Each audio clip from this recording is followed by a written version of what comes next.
Hello everyone, welcome to my YouTube channel Study Your Clock. Do subscribe to my channel if you haven't done it yet, and if you have already done it, thank you so much. So in this video, I'll be talking about the tips that will help you to focus on your studies. I'll be telling you the tips that I personally used and जिससे मेरा focus बना रहता था study पे, and of course इसी से ही मैं एक topper बन पाई हूँ. So I'll tell you how you can study like a topper. So very first thing is fall in love with the subject. जो भी आप सब्जेक्ट पढ़ रहे हो ना, जब तक आप उसे पसंद नहीं करोगे, उसे पढ़ना पसंद नहीं करोगे, तब तक कुछ नहीं होने वाला है. सो it is very important that you start loving the subject. I know कुछ सब्जेक्ट ऐसे होते हैं जिसमें हमारे मार्क्स कम आते हैं या वो हमारे वीक पॉइंट्स होते हैं और हम उसमें चाह कर भी इंटरेस्ट डेवलप नहीं कर सकते. But you have to change your thinking. Subject कभी बुरा नहीं होता, उसको देखने का बस नज़रिया होता है, राइट?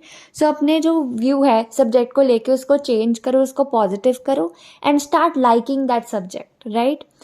ठीक है. And then the second important thing is like when you study, तो बीच बीच में ना have continue eating something. Like you can have any sort of thing that you like, whether it can be a chocolate, toffee और chips और anything, ताकि बीच बीच में आपको एनर्जी मिलती रहे.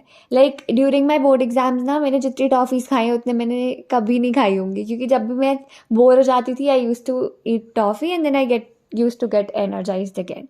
सो that helped me a lot.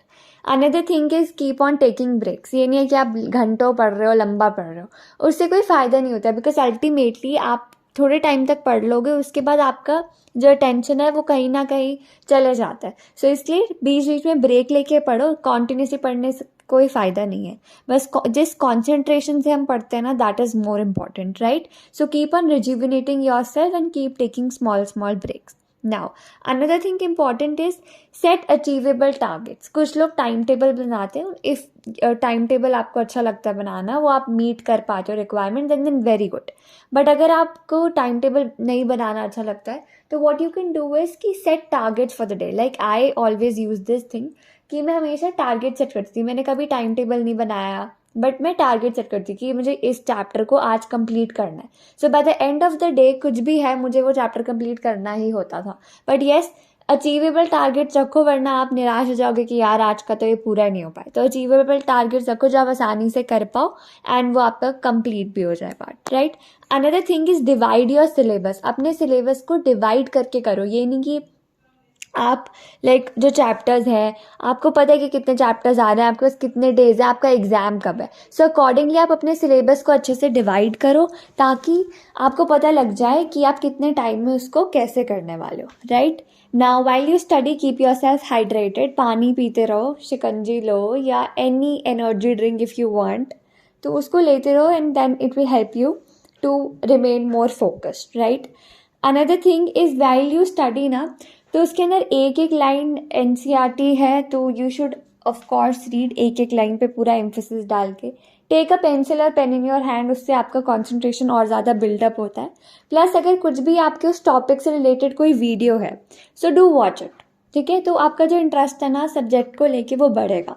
So instead of कि आप बीच बीच में फ़ोन स्क्रॉल करो, उसकी जगह टॉपिक से रिलेटेड ही आप कोई वीडियो देख लो या उससे रिलेटेड कोई एग्जाम्पल सर्च कर लो, तो वो टॉपिक आप ज़िंदगी भर नहीं भूलोगे. या अगर कोई आपको टॉपिक अच्छा लग रहा है तो किसी को जाके सुनाओ, अपने ब्रदर सिस्टर या मदर, किसी को भी जाके सुनाओ उसको एक बार, और देखना वो आप कभी नहीं भूलोगे, राइट?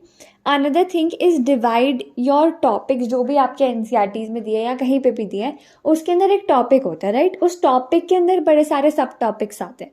तो व्हाट यू डू इज़ कि पहले आप सब टॉपिक वाइज करो चीज़ों को, उसके बाद फिर उसे एज अ होल इंटीग्रेट करो और उस टॉपिक के अंदर डालो. इससे आप जब चंक्स के अंदर डिवाइड करके याद करते हो ना, सो बहुत आसानी हो जाती है. एंड ये पर्सनली बहुत हेल्प किया, क्योंकि मेरे ह्यूमैनिटीज़ के तो ज़्यादा थ्योरी सब्जेक्ट्स ही होता है, तो उसमें ये जो चीज़ है बहुत वर्क करती है. ठीक है, सो एक बार इसको ट्राई करना. ये देख के, ये सुनने में ऐसा लग रहा है, बट अगर आप इसे अप्लाई करके देखोगे ना, तो it will definitely work. Another thing is notes की मैं बात करूँ, so I did never personally made any notes. मैं बस एक लिस्ट बनाती थी of the important names, dates, places या लीडर्स के नेम्स, तो ओनली रिलेटेड टू दैट. बाकी मैं नोट्स से बनाती थी, मैं एनसीईआरटी रेफर करती थी. बट येस, सबका अपना अलग अलग तरीका है पढ़ने का. So if you feel that आपको नोट्स से ज़्यादा अच्छे से याद होता है, सो येस, आप नोट्स बना सकते हो.